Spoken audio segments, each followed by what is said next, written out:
You've done the work. You've earned the seat, but you're still waiting for a real adult to show up. You look around the meeting room, at your desk, in the mirror, and you think, any minute now, they're going to figure it out. They're going to realize I'm a fraud. You are the adult now, but you don't feel like it. Well, welcome to the biopic of the imposter. This is the story of feeling like a fake, and this is the moment you realize that everyone else, they're just winging it too. Let's talk about a strange paradox, something I call the high achiever's curse. You'd think that the more you accomplish, the more confident you'd feel, right? You get the degree, you land the job, you get the promotion, you finish the project. Each milestone should be a brick in the foundation of your self-worth. But for so many of us, it's the opposite. Every success adds another level to the tower you're afraid will come crashing down. The more you achieve, the higher the stakes. The fear doesn't shrink, it grows. You think, wow, I got away with it that time. But this next one? This is where they'll expose me. This isn't a sign of weakness. It's a common side effect of ambition. You're pushing boundaries, stepping into new territory, and your brain's natural alarm system is just screaming, warning, unfamiliar area. We don't belong here. The more you accomplish, the more you have to lose, and the louder that inner voice of doubt can become. It tells you that your past successes were just flukes, lucky breaks, or that you had help. It discounts your effort and attributes everything to external factors. This is the curse. Your own success becomes the fuel for your fear of being found out.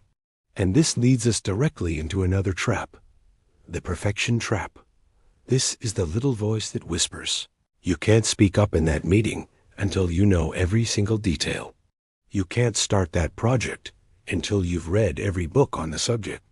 You can't call yourself an expert until you know everything.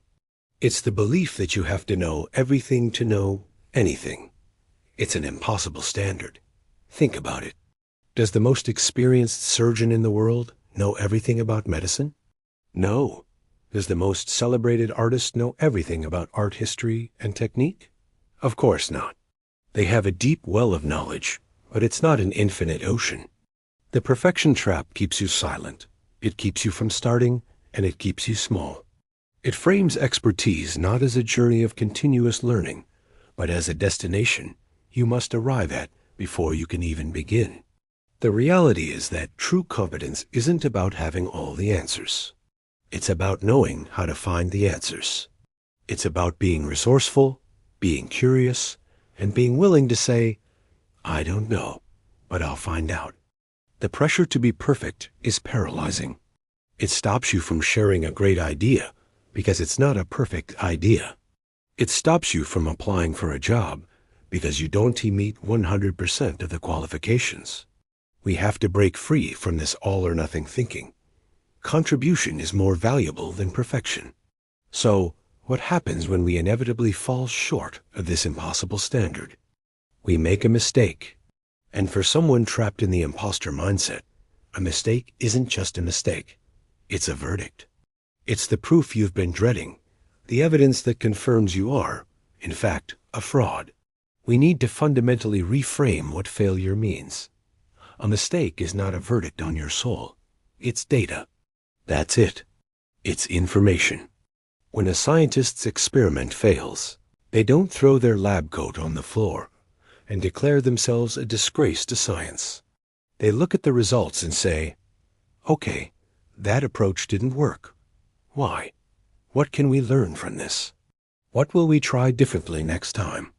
Every mistake, every misstep, every failure is a data point that guides you toward a better approach. It's a lesson. When you reframe it this way, mistakes lose their power over you. They are no longer personal indictments of your worth. They become practical, unemotional tools for growth. Did you say the wrong thing in a presentation? Data. Now you know how to phrase it better next time. Did a project not go as planned? Data. Now you have a clearer understanding of the challenges involved. See your journey not as a tightrope walk where one slip means you fall, but as an open field where you're allowed to stumble, get back up, and adjust your course. Failure is the tuition you pay for experience. Now, this all sounds great in theory. Reframe failure. Ditch perfectionism.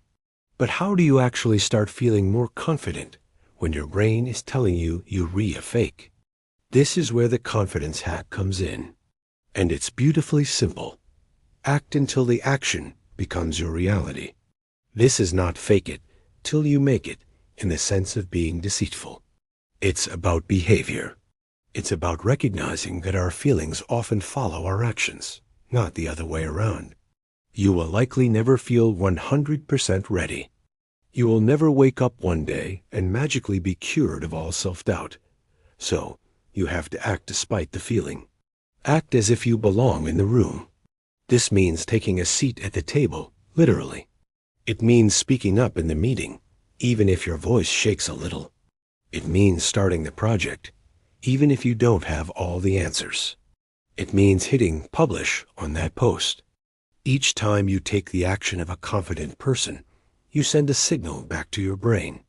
You're gathering a new set of data points, and this data says, hey, I spoke up, and the world didn't end.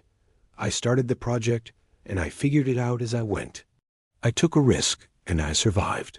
The action precedes the belief. You act your way into a new mindset. Over time, the gap between the act and the reality closes. You're no longer just acting like someone who belongs. You are someone who belongs because you've shown up, you've contributed, and you've learned. The imposter is just a story you've been telling yourself. Start acting out a different story, and eventually you'll start to believe it. Remember, that feeling of being an imposter doesn't mean you are one. It often means you're challenging yourself, you're growing, and you're in good company. The most successful, brilliant people you admire have felt this way. The secret is they just don't let the feeling drive the car. You are not a fraud. You're a work in progress, just like everyone else. And that's not just okay. It's exactly how it's supposed to be. If this resonated with you, let me know in the comments. And for more content on navigating your career and mindset, make sure to subscribe. Thanks for watching.